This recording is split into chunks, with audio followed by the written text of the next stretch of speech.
अच्छा जी, जब आपकी जो रिजिड केस था, ठीक है, उस केस में normal reaction force last video में देख सकते हो।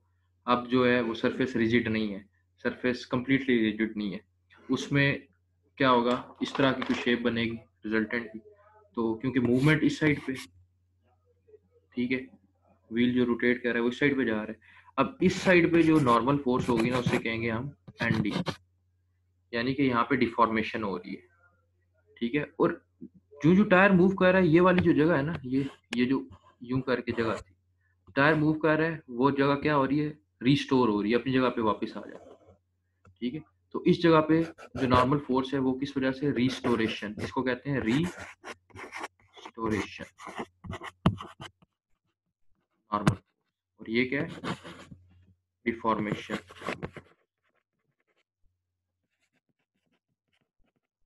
यानी कि जो एन डी है ना, एन डी वो ग्रेटर है एन आर से, ठीक है। प्रेशर आगे की तरफ जाता है, पीछे वो चीज रिस्टोर होती है। तो एन डी क्या है, N D is greater than N R, जब सरफेस कंप्लीटली रिजिड नहीं है। ये तब का केस बता रहा हूँ, ठीक हो गया। आ गया। अब इसी डायग्राम को मैं सिंप्लीफाई करता हूँ। तो एन डी है ये, इसी डायग्राम को मैं सिंप्लीफाइड फॉर्म में बनाऊंगा।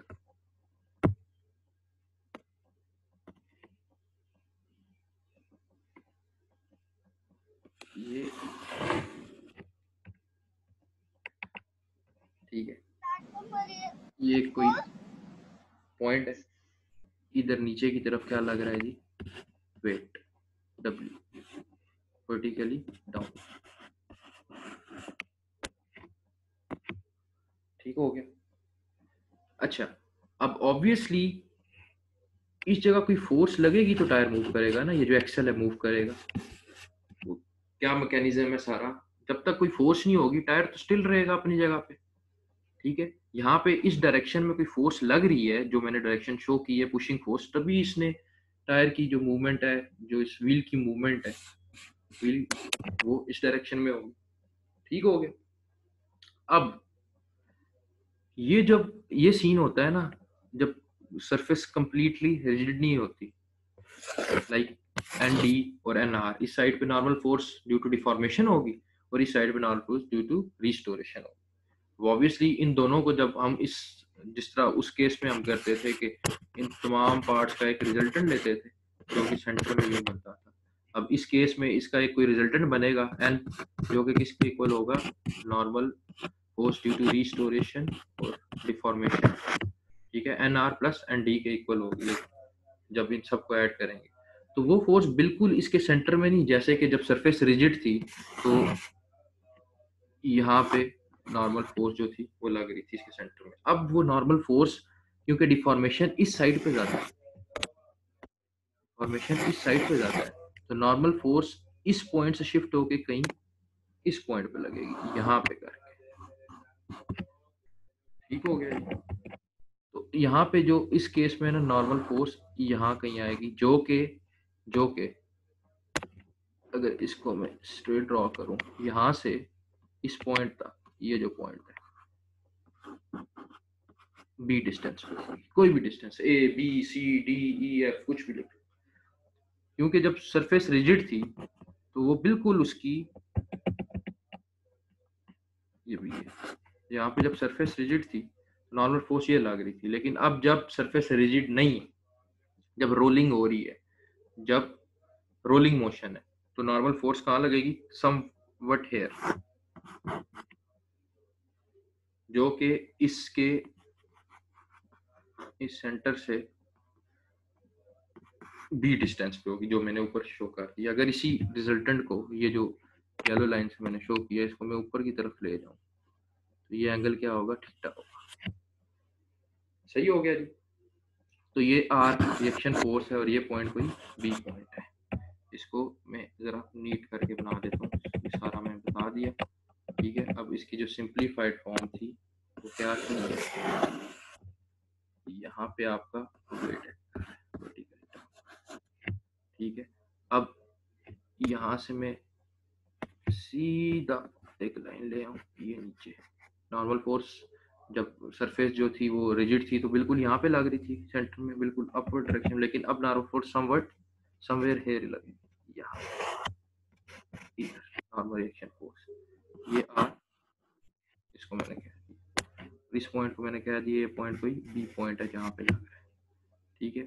और इधर से इसका डिस्टेंस कितना है, कोई स्मॉल बी कह दिया, अगर स्लाइड में बी है तो इसलिए यहाँ पे भी मैं बी कह रहा हूँ। अब इसी ये येलो लाइन है, इसी को मैं एक्सटेंड करूँ इसके सेंटर जो सर्कल है इसका सेंटर जो है यहाँ तक, तो यहाँ पे जो एंगल बनेगा इसके साथ ये एंगल बनेगा थीटा, ठीक हो गया।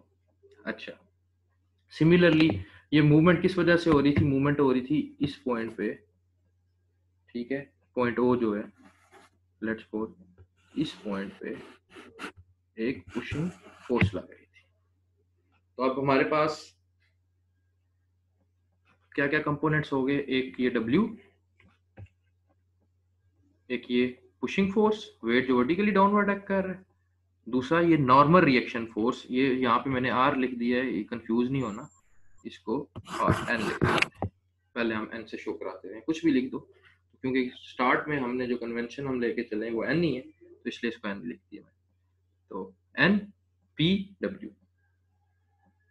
अच्छा, अब फोर्स वो कौन सी फोर्स है, ये P force which is necessary to overcome rolling resistance, मतलब कि वो P फोर्स कितनी होगी कि टायर मूव करेगा और जो रेजिस्टेंस का सामना करना पड़ेगा इसको इस डायरेक्शन में फ्रिक्शनल रेजिस्टेंस का, ठीक है, वो उसको ओवरकम करेगा और आगे की तरफ मूव करेगा, क्योंकि अगर ये F ग्रेटर हो जाए P से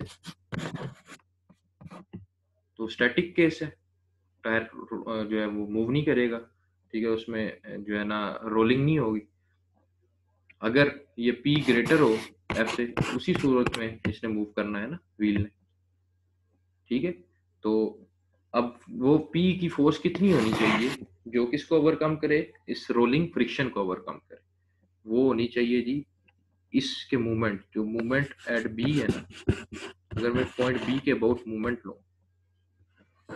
ठीक है, पॉइंट B के अबाउट मूवमेंट, और ये n किसके इक्वल है, ये n इक्वल है n restoration plus n deformation, जो मैं पीछे बता सकता हूँ। अच्छा, अब मूवमेंट लिया मैंने इस पॉइंट के अबाउट जहाँ पे ये नॉर्मल रिएक्शन एक्ट कर रहा है, ठीक है, पहले तो नॉर्मल रिएक्शन एक्ट ही यहाँ पे करता था ना इस पॉइंट पे, इसके इस लाइन ऑफ एक्शन में से पास कर रहा होता, अब नॉर्मल रिएक्शन जो है वो एक्ट कर रहा है इस पॉइंट बी पे। अब मूवमेंट मैंने लिया इस पॉइंट बी के अबाउट, तो मूवमेंट क्या होता है, जो आपका लोड या फोर्स इनटू परपेंडिकुलर डिस्टेंस, ठीक है, यहाँ पे एक तो मेरे पास ये वेट है, वेट लग रहा है W, तो इस पॉइंट बी तक उसका डिस्टेंस कितना है, इस पॉइंट बी तक उसका डिस्टेंस ये बी है, ये बस W मल्टीप्लाई बाय, देखो ना, ये अगर मैं इसको यूं बनाऊं, यहाँ पे W लग रहा है ना कहीं, और इस पॉइंट के अबाउट में मूवमेंट निकाल रहा हूँ, ये पॉइंट बी है, तो ये यहाँ से लेके यहाँ तक का डिस्टेंस कितना है, स्मॉल बी, ठीक है, W इंटू बी। अब क्योंकि इस W की वजह से इसने इस डायरेक्शन में रोटेट होना है, यूं करके पॉइंट अबाउट पॉइंट बी ले रहा हूँ, तो ये यूं करके होगा, तो ये डायरेक्शन कौन सी बनती है, एंटी क्लॉकवाइज, तो एंटी क्लॉकवाइज में क्या लेता हूँ, पॉजिटिव, ठीक है। अच्छा, एक ये हो गया W क्रॉस बी, दूसरा इसमें ये P फोर्स, ये जो P लोड है पुशिंग फोर्स, अब इसको देखना, ये जो P है, P यूं लग रहा है,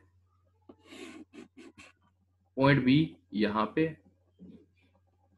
नीचे, ठीक है, तो ये फोर्स, ये जो P है मल्टीप्लाई बाय यहाँ से यहाँ तक का डिस्टेंस, ठीक है, वो कितना हो। अब इसमें थोड़ी सी समझने वाली बात ये है कि अगर मैं इसको यूं बनाऊं, ये P ये लग रहा है, अब देखो ये नीचे आए, ये आए, ठीक है, इस पॉइंट तक ये क्या है, आर है, रेडियस है ना, ये सर्कल यहाँ से ये भी रेडियस है, ये भी आर है, किसी भी पॉइंट पे जाऊँ आर है, कहीं भी जाऊँ आर है, तो ये जो है सर्कल का ये जो ये लाइन है, ये क्या है, आर है। अब इस ग्रीन ये जो पॉइंट बी है, इसका मैं स्ट्रेट इसको यहाँ पे लेके आऊँ, तो ये यहाँ पे खत्म हो रहा है, तो मुझे कौन सा डिस्टेंस चाहिए, इस जगह से लेके इस जगह का डिस्टेंस, ये वाला, यानी यहाँ से ये वाला डिस्टेंस चाहिए जो कि इस पॉइंट तक है, क्योंकि बी पॉइंट मेरा ये है, इसको स्ट्रेट लाऊं तो ये बनता है, यहाँ तक नहीं बनता। ठीक है, अब ये तो आर था और ये यहाँ से यहाँ तक आर था, तो यहाँ से यहाँ तक तो डिस्टेंस मुझे नहीं पता ना, ये वाला डिस्टेंस मुझे पता ही नहीं। तो ये पता चल सकता है, क्यों नहीं पता चल सकता, कैसे पता चल सकता है, वो आर है, एंगल क्या बना रही है, थीटा, तो ये डिस्टेंस क्या होगा यहाँ से यहाँ तक, आर कॉस थीटा। इसे ट्रायंगल कंसीडर करो ना, ये वाली ट्रायंगल, ठीक है, इस ट्रायंगल को कंसीडर करो, ये आर है, ये थीटा है, तो ये क्या होगा, ये वाला आर कॉस थीटा, और ये क्या होगा, are sign,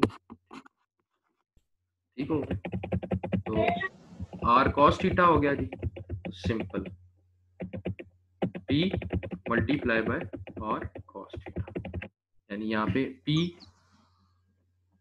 multiply by R cos theta. अब क्योंकि ये P इसको इस पॉइंट B के अबाउट हम ले रहे हैं मूवमेंट, तो ये यूं करके, अब इसकी डायरेक्शन क्या है, क्लॉकवाइज, घड़ी वाली डायरेक्शन में, तो क्लॉकवाइज मूवमेंट हम लेते हैं नेगेटिव। ठीक है जी, इसको मैं यहाँ लिख लेता हूँ, WB माइनस P और कॉस ऑफ, ठीक है। अब क्योंकि ये थीटा एंगल बहुत स्मॉल है, टायर का बहुत स्मॉल पोर्शन है, तो ये थीटा एंगल ही जो थीटा है, थीटा की वैल्यू बहुत स्मॉल है, तो मैं ये जो कॉस थीटा है ना, ये इक्वल टू 0 है जी, इक्वल टू 0, तो मैं कॉस थीटा को इक्वल ले लेता हूँ 1, इसको नेग्लेक्ट कर देते हैं, वो इतना स्मॉल है वैल्यू कि कोई फर्क नहीं पड़ेगा उसकी वैल्यू ऐड करने से, तो कॉस थीटा मैंने ले लिया क्या 1, तो मेरे पास क्या बच गया, WB minus P R is equal to 0, क्योंकि कॉस थीटा की जगह मैंने क्या पुट कर दिया, 1, WB is equal to P यहाँ पे रहने दो, WB डिवाइडेड बाय, तो ये वो चीज है, this is the force which is necessary to overcome rolling resistance. तो मैंने स्टार्ट बताया था कि वो फोर्स कितनी होगी, वो पुशिंग फोर्स कितनी होगी, जो कि रोलिंग रेजिस्टेंस जो इस टायर को सामना करना पड़ेगा रोलिंग रेजिस्टेंस का, उसको ओवरकम करेगी और रोल करेगा टायर, व्हील रोल करेगा, मूव करेगा। तो this is that force which is necessary to overcome that rolling resistance या फ्रिक्शन। और इसमें जो बी है ना, ये बी, दिस बी, ये क्या है, this is coefficient of rolling resistance, इस बी को क्या कहूंगा, coefficient of rolling resistance, coefficient rolling resistance का हो गया, कोफिशिएंट ऑफ रोलिंग रेजिस्टेंस।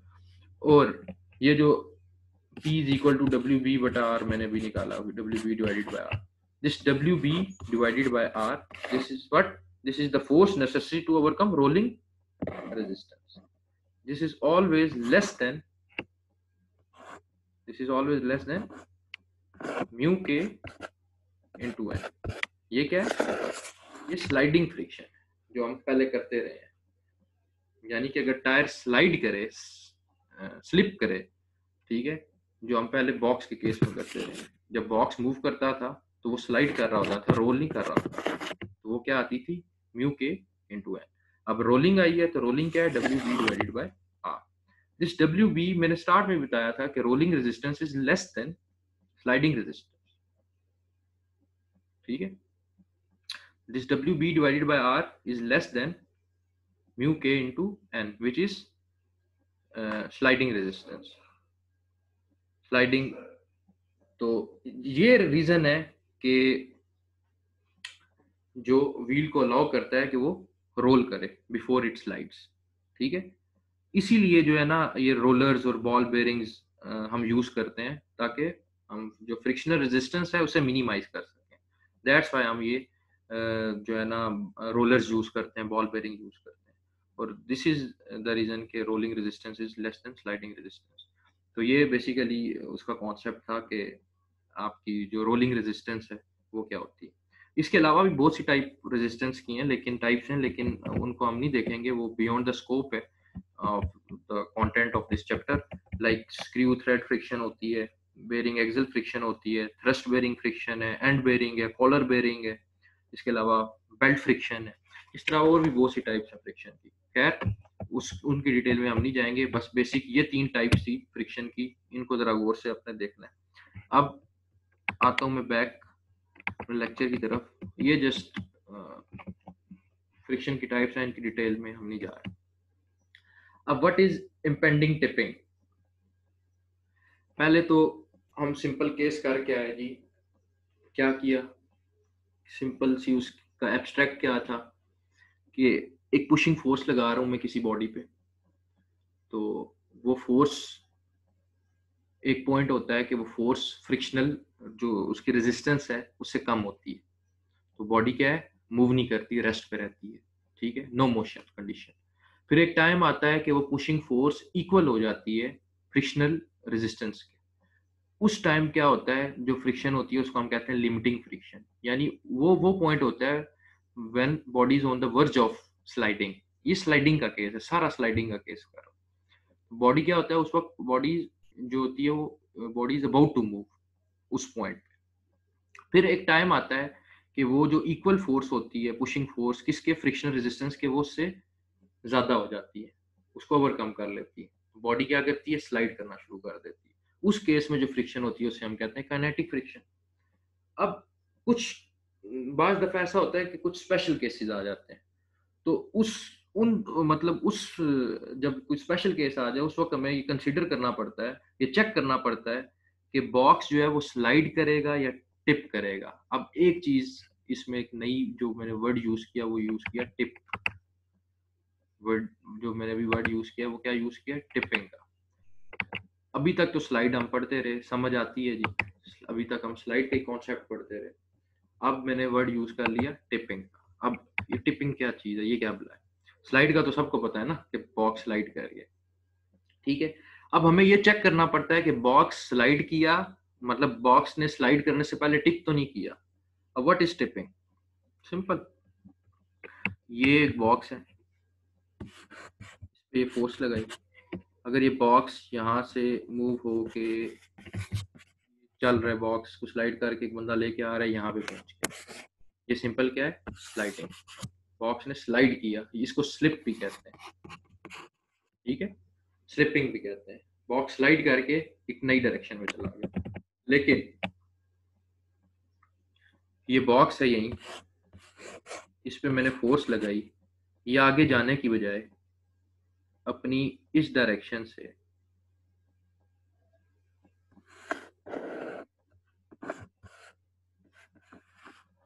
जरा फोर्स की बजाय इस तरफ मूवमेंट क्रिएट हुआ और बॉक्स इस तरफ क्या हो गया, रोटेट हो गया। इस सरफेस, ये जो सरफेस है, बॉक्स उठ गया थोड़ा सा।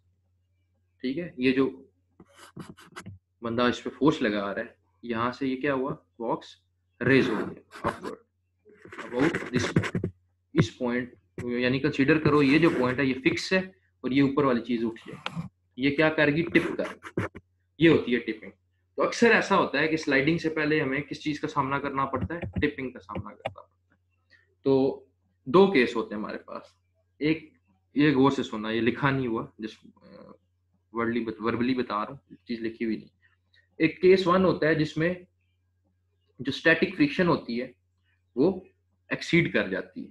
ठीक है, अब स्टैटिक फ्रिक्शन जब ज्यादा होगी, ठीक है, सॉरी स्टैटिक फ्रिक्शन ज्यादा नहीं होगी, स्टैटिक फ्रिक्शन जब आपकी पुशिंग फोर्स ज्यादा हो जाएगी स्टैटिक फ्रिक्शन से, तो क्या होगा, बॉक्स क्या करेगा, स्लाइड करेगा, जो भी पीछे पड़ते हैं। कि जब स्टैटिक फ्रिक्शन से ज्यादा हो जाती है आपकी पुशिंग फोर्स, बॉक्स क्या करते हैं, ऐसे आगे की तरफ स्लाइड करते हैं, यूं आगे की तरफ स्लाइड करना शुरू कर देते हैं। उस वक्त जो फ्रिक्शन होती है, उस वक्त जो फ्रिक्शन टेक ओवर करती है, उस फ्रिक्शन को हम कहते हैं काइनेटिक फ्रिक्शन।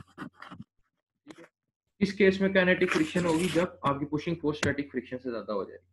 ठीक है, अब जो रिजल्टेंट नॉर्मल फोर्स होता है उस केस में, रिजल्टेंट नॉर्मल फोर्स कहाँ पे होता है, वहीं सेंटर ऑफ मैस या सेंटर ऑफ बॉक्स के दरमियान होता है। जैसे हम पहले करते रहे कि ये वेट जब इसका नीचे डाउनवर्ड एक्ट करता है तो यहाँ पे उसका होता था ना नॉर्मल रिएक्शन फोर्स, यहाँ पे एन आता था इस तरह। ठीक है, तो वो जो रिजल्टेंट नॉर्मल फोर्स होता है वो कहाँ पे होता है, कहीं सेंटर ऑफ मास और सेंटर ऑफ बॉक्स, वो यहाँ पे भी हो सकता है, कहीं यहाँ पे भी हो सकता है।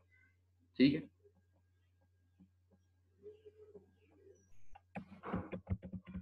डिपेंड करता है। अच्छा, अब केस 2 क्या है? केस 2 में स्टैटिक फ्रिक्शन ओवरकम नहीं होती, मतलब केस क्या है, स्टैटिक फ्रिक्शन ही है अभी, कि बॉक्स अभी मूव नहीं कर रहा, ये जो बंदा इस पे फोर्स लगा रहा है, बॉक्स स्लाइड करके आगे नहीं गया, ये जो बॉक्स है इसको जो फोर्स लगाई उसने, बॉक्स स्लाइड करके आगे नहीं, अभी बॉक्स अपनी जगह पे ही है। ये बॉक्स आगे कब जाएगा, जब इसकी जो फोर्स है, ये वाली पुशिंग फोर्स इसकी इस फ्रिक्शनल फोर्स से ग्रेटर हो जाएगी। लेकिन अब केस 2 में क्या है कि ये जो पी है ये भी लेस देन एफ है। ठीक है, अब इस अक्सर औकात ये होता है कि ये पुशिंग फोर्स क्या क्रिएट करती है, एक मूवमेंट क्रिएट करती है इस बॉक्स के कॉर्नर पे, इस कॉर्नर पे, ये जो बॉक्स का कॉर्नर है इस कॉर्नर पे एक मूवमेंट क्रिएट करती है। तो बॉक्स क्या करता है, इस कॉर्नर के अबाउट रोटेट करना शुरू कर देता है। अब लेट्स सपोज ये जगह फिक्स हो जाए, ऐसे ये फिक्स हो जाए, ये बॉक्स यूं करके इसके अबाउट कैसे रोटेट करेगा, यूं करके, ये बॉक्स ये रोटेट कर रहा है ना इस पॉइंट के अबाउट ऐसे, ये बेसिकली ये कॉन्सेप्ट है। ये केस 2 है, क्या आपकी अभी स्टैटिक फ्रिक्शन का केस है, कि आपकी जो फ्रिक्शन है, बॉक्स मूव नहीं कर रहा, स्टैटिक फ्रिक्शन मीन इस वक्त जो फ्रिक्शन का सामना करना पड़ा है वो स्टैटिक केस है, अभी बॉक्स मूव नहीं कर रहा। उस सूरत में क्या हुआ कि स्टैटिक फ्रिक्शन अभी ओवरकम नहीं हुई, उस सूरत में एक मूवमेंट क्रिएट हुआ at the corner of the box, और बॉक्स क्या करेगा, begin to rotate about that corner. ठीक है, अच्छा, अब हमें कैसे पता चलेगा कि अब न्यूमेरिकल आया आप लोगों को, ठीक है, मैं कोई प्रॉब्लम दे देता हूँ तो आप लोगों को कैसे पता चलेगा कि हम किस केस को डील कर रहे हैं, स्लाइडिंग का केस है या टिपिंग का केस है, क्योंकि आपको चेक तो करना पड़ेगा कि बॉक्स स्लाइड कर रहा है या बॉक्स टिप कर रहा है।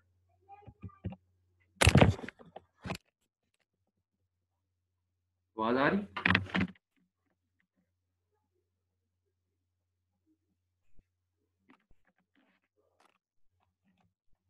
Yes sir. आवाज आ रही है? यस सर, आ रही है। यस सर, आ रही। एक बंदा बोल दिया करे यार बात बीच में, पता तो चले ना। अच्छा, अब मैं ये कह रहा था, Yes, दो sir. केसेस थे, पहला केस और दूसरा केस, उसमें से न्यूमेरिकल आता है तो पता कैसे चलेगा जी ये केस कौन सा है। तो कुछ रूल्स बताने लगा हूं, वो रूल्स अगर फॉलो करोगे तो सिंपल से रूल्स हैं, तो उससे आपको पता लग जाएगा जी वो केस जो है वो आपका स्टैटिक का केस है या डायनामिक का केस है, केस 1 है या केस 2 है। अच्छा, सबसे पहली चीज जी आपने क्या करनी है, आपने चेक करनी है स्टैटिक फ्रिक्शन। क्या चेक करनी है जी, स्टैटिक फ्रिक्शन। स्टैटिक फ्रिक्शन के लिए लेट्स सपोज यही वो मैं चीज दोबारा बनाता हूँ, ये बॉक्स है, वेट ये वर्टिकली इस पॉइंट पे सेंटर पे वर्टिकली डाउनवर्ड है, इस जगह से इस जगह का डिस्टेंस एंड ऑफ जो बॉक्स है वो कितना है, डी। लेट्स सपोज वो क्या है, डी, उसको मैं क्या देता हूँ, डी, डिस्टेंस कोई डी है। उसके बाद यहाँ पे एक फोर्स लगेगी, डी, पुशिंग फोर्स, जो कि बॉक्स को इस डायरेक्शन में मूव करवा रही है, और इसको इस डायरेक्शन में फ्रिक्शनल फोर्स का सामना करना पड़ रहा है, पुशिंग फोर्स को। नीचे कोई रफ सरफेस है, यहाँ पे कोई वो सरफेस नहीं बनाई, नीचे कोई रफ सरफेस है। दूसरा, लेट्स सपोज यहाँ पे इस पॉइंट पे लग रहा है जी नॉर्मल रिएक्शन, और इस जगह से उसका डिस्टेंस है x, वो डिस्टेंस कितना है, वो डिस्टेंस है ये वाला x, नॉर्मल रिएक्शन फोर्स का डिस्टेंस कितना है x। तो सबसे पहली जो चीज आपने चेक करनी है वो आपने चेक करनी है स्टैटिक फ्रिक्शन। कैसे, इक्विलिब्रियम कंडीशंस लगाओगे, sigma f of x is equal to 0,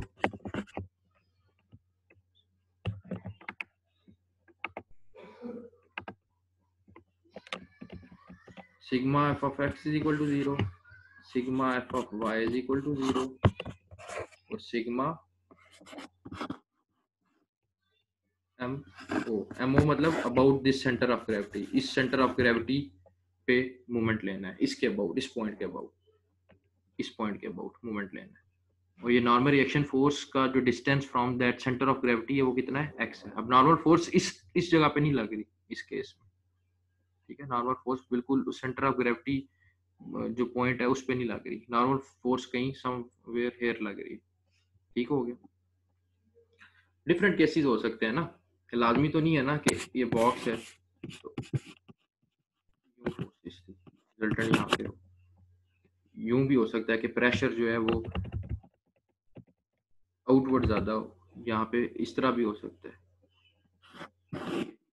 यहाँ पे, यहाँ पे, यहाँ पे, यहाँ पे, इस साइड पे प्रेशर ज्यादा है, इस साइड पे कम है, तो नॉर्मल फोर्स कहीं यहाँ पे लगेगी। खैर केसेस जो मैं बता रहा था कि सबसे पहली चीज आपने क्या करनी है, आपने स्टैटिक फ्रिक्शन को चेक करना है। स्टैटिक फ्रिक्शन को क्या क्या चेक करोगे आप, इक्विलिब्रियम की इक्वेशंस लगाओगे कि sigma F of X is equal to 0, sigma F of Y is equal to 0, sigma M of movement about centre of gravity, ये लगा दी। Sigma F of X is equal to जब आप 0 लगाते हो तो आपको क्या मिलता है जी, इससे आपको नॉर्मल फोर्स मिलेगा। नॉर्मल फोर्स कैसे मिलेगी, सिंपल है, ये क्या नाम है, सॉरी नॉर्मल फोर्स कह गया, इससे आपको जो है वो मिलेगा फ्रिक्शनल फोर्स मिलेगा। सिग्मा एफ ऑफ वाई से आपको नॉर्मल फोर्स मिलेगी, सिग्मा एम जो movement about centre of gravity है से आपको एक्स की वैल्यू मिलेगी। जब आप पुट करोगे ना, जब एफ ऑफ एक बता देता हूँ ये कैसे मिलेगी, सिग्मा एफ ऑफ एक्स जब आप लगाओगे तो आपके पास एक पी फोर्स है, ठीक है, माइनस एफ, ठीक है, इज इक्वल टू 0, तो P is equal to F हो जाएगा, तो एफ यहाँ से एफ की वैल्यू आ जाएगी। सिमिलरली जब ये वाली इक्वेशन लगाओगे तो आप जब पुट करोगे वैल्यू तो यहाँ से नॉर्मल फोर्स निकल आएगी, और जब ये इक्वेशन लगाओगे तो यहाँ से एक्स निकल आएगा। खैर ये जब निकल आए आपने स्टैटिक फ्रिक्शन चेक की, कैसे, ये F of X, F sigma F of Y और सिग्मा जो movement about centre of gravity है वो उसके अबाउट मूवमेंट ले लिया सेंटर ऑफ ग्रेविटी के अबाउट। फिर आप क्या चेक करोगे कि जो फ्रिक्शन फोर्स है ना वो एक्सीड कर रही है स्टैटिक फ्रिक्शन से या नहीं, यानी कि F is equal to P, ये जो है ये F is equal to P, ये ग्रेटर है म्यू एस एन से या नहीं। ऑब्वियसली जब ये ग्रेटर होगा इससे तभी ब्लॉक ने मूव करना है, ग्रेटर नहीं होगा तो ब्लॉक तो नहीं मूव करेगा, ये बॉक्स तो मूव नहीं करेगा, बॉक्स तो रेस्ट पे रहेगा। अगर P ग्रेटर होगा तब मूव करेगा। तो आपने सबसे पहले चेक करना है कि आपकी F greater than mu S into N है या नहीं। अगर F ग्रेटर हो म्यू एस इंटू एन से, इसका क्या मतलब हुआ कि जो बॉक्स है वो मूव करेगा, जो प्रॉब्लम है वो डायनेमिक है, स्टैटिक नहीं रही। अगर ये P ग्रेटर हुआ, पहली चीज आप ये चेक कर रहे हो कि P ग्रेटर है इससे या नहीं। अगर इससे ग्रेटर नहीं है तो इसका मतलब स्टैटिक केस है, अगर इससे ग्रेटर है इसका मतलब डायनेमिक केस है, ठीक है। अब जब डायनेमिक केस होगा तो अब दो चीजें होंगी, या तो बॉक्स टिप करेगा, बॉक्स स्लिप करेगा। स्लिप मतलब स्लाइड।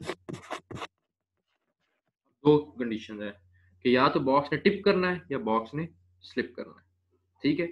अब इससे आप क्या पता लगा, डायनेमिक केस से अगर स्टैटिक होता प्रॉब्लम ही खत्म हो जाती, तो स्लाइड ही नहीं करना था उसमें, ठीक है। अब इस केस से आपको क्या पता लगा, दो चीजें, डायनेमिक है। अब आगे उसकी दो मेन पार्ट्स क्या हैं। अब डायनेमिक केस है, प्रॉब्लम डायनेमिक है, तो इससे आपको पता लगा कि दो चीजें हो सकती हैं, या तो बॉक्स टिप करेगा या स्लाइड जो हम पढ़ते हैं।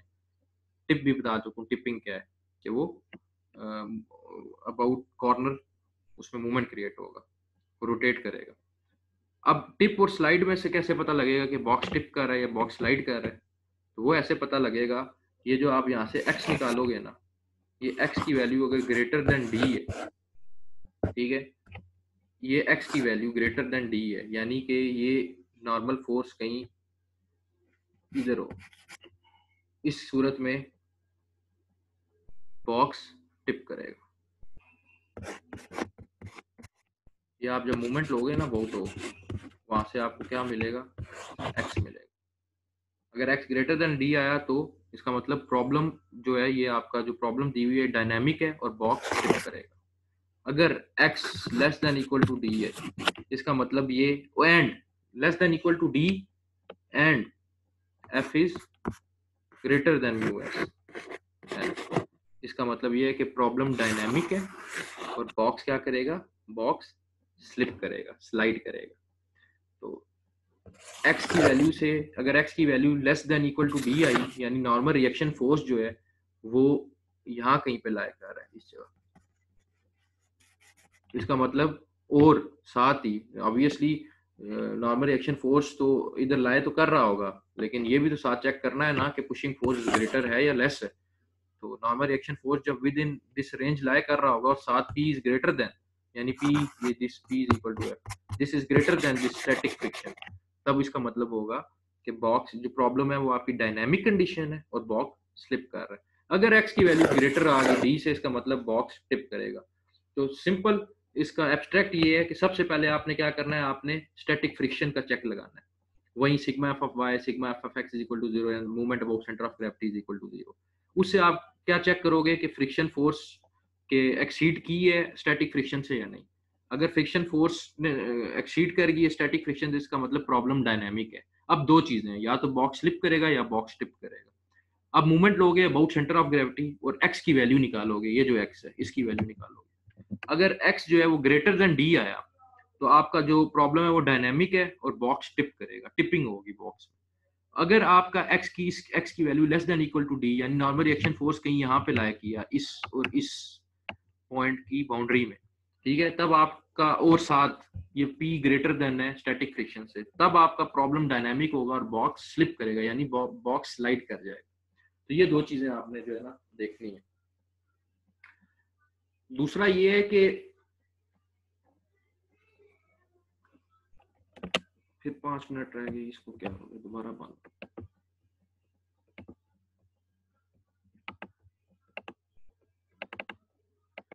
ये वही केस है जी।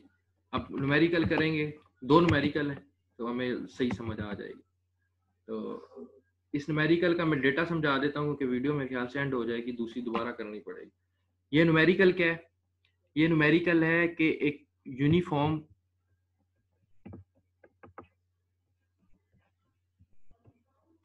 एक यूनिफॉर्म 100 पाउंड प्लैंक, ये एक प्लैंक है जो मैंने अभी पीछे समझाया था, एक प्लैंक पड़ा हुआ है। दो सरफेस के मतलब दो सरफेसेस हैं जिसके इन बिटवीन ये रेस्ट कर रहा है, एक ये सरफेस ए और एक ये surface B, surface A and surface B, ठीक है। वो कहता है if you start walking towards B, इस पॉइंट ए से आप बी की तरफ जा रहे हो और आप कितना चल के गए हो, एक्स डिस्टेंस तक चल के गए हो। वो कहता है डिटरमिन द डिस्टेंस एक्स, ये एक्स डिस्टेंस बताओ, when the plank will start to slide, कि कितने डिस्टेंस तक आप गए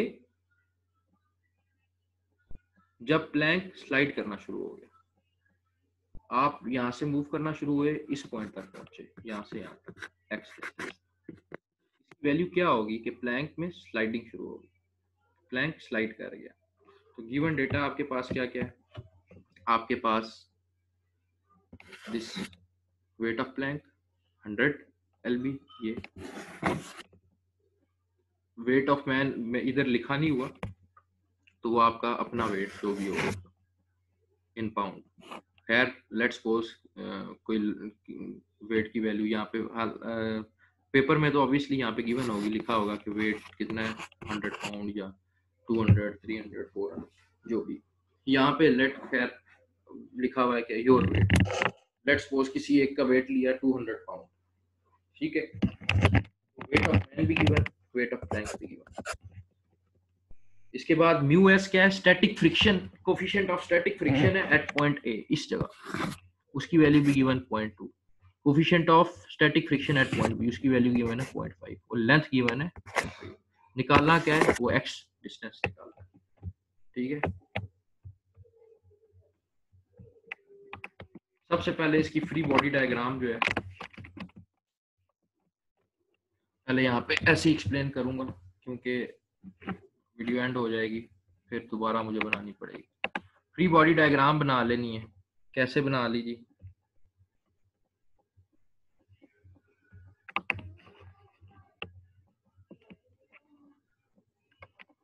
ये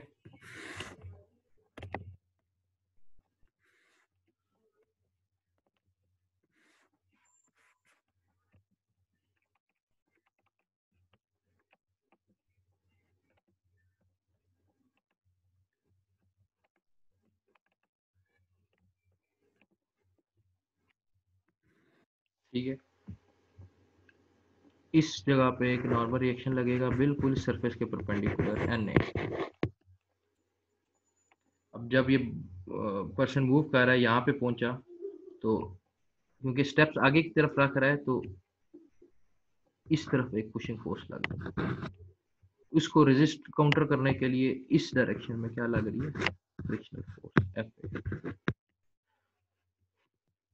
इस जगह पे मैंने पहले बताया कि ये बॉक्स नीचे की तरफ, यहाँ की इस नीचे की तरफ जाना की ट्राई करेगा जाने की, तो फ्रिक्शनल जो फोर्स लगेगी इस पे, जो इसको रेजिस्ट करेगी, फ्रिक्शनल रेजिस्टेंस होगी, वो अपवर्ड डायरेक्शन में यूं लगेगी, ये FP, जो कि इधर से कितने एंगल पे है, 40 डिग्री एंगल। एक नॉर्मल रिएक्शन लगेगा बिल्कुल इसके यहाँ पे परपेंडिकुलर, इस सरफेस के इसके परपेंडिकुलर, ये नॉर्मल रिएक्शन लगेगा एन, यहाँ पे NB हो जाएगा। अब नॉर्मल रिएक्शन का यहाँ से एंगल कितना होगा, ये वाला,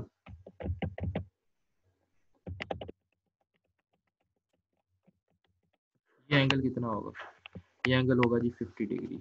वो कैसे कि यहाँ से जो यहाँ तक का एंगल है, इधर से लेके इधर तक का एंगल